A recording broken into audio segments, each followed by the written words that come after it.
'pag ito po natuloy yan, malamang ang sigaw na naman at sabihin na naman po ng kampo ng mga Duterte sila po ay ginigipit lang.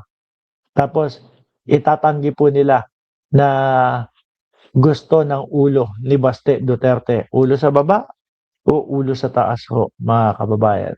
At eto nga po, dahil napag-usapan na din po natin ang impeachment mga bossing, eh, 'di ba na ako, para ho sa akin ang highlights nitong impeachment ng Vice Presidente, eh, kumbaga yung kabuuan, 'no, yung kabuuan from 1 to 9, from day 1 to day 9, ang kabuuan po mga kababayan, ang pinaka-highlights is yung mga parang panggagago lang nung mga abogado ni Sara Duterte, 'no, sa kabuuan po.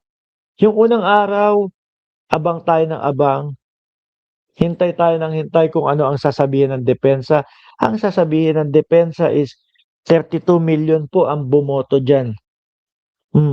Sapat na po ba 'yun para pagbasihan na ang Vice Presidente ay walang ginawang pagbabanta sa buhay ng Pangulo? Sapat na po ba 'yun na basehan para sabihin mo na hindi kumurap o hindi naglustay ng pera ng bayan ang Vice Presidente? Hindi ho. Ikalawa, mga bossing, sila Narbasa, yung mga objection nila halatang pampatagal lang, halatang paulit-ulit lang, halatang panglito lang doon sa mga witness, 'di ba? Kasi alam nila mahihirapan sila, eh. Diyan pa lang po sa sa unang parte ng impeachment, 'yan pong mismong ano, 'yan pong mismong pagbabanta sa buhay ng presidente. Ako ho ay naniniwala mahirap po nilang malusutan 'yan mga bossing. Ano, madami pa po ang nakapila.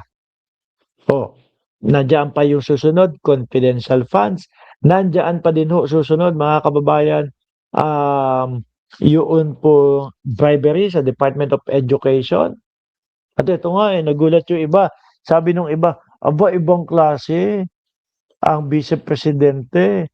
No, kasi talagang eto din yung naging huling vlog ni Mima Alicia po mga bossing. Yung pa-catering ng Vice Presidente ho mga kababayan doon sa loob ng Senado.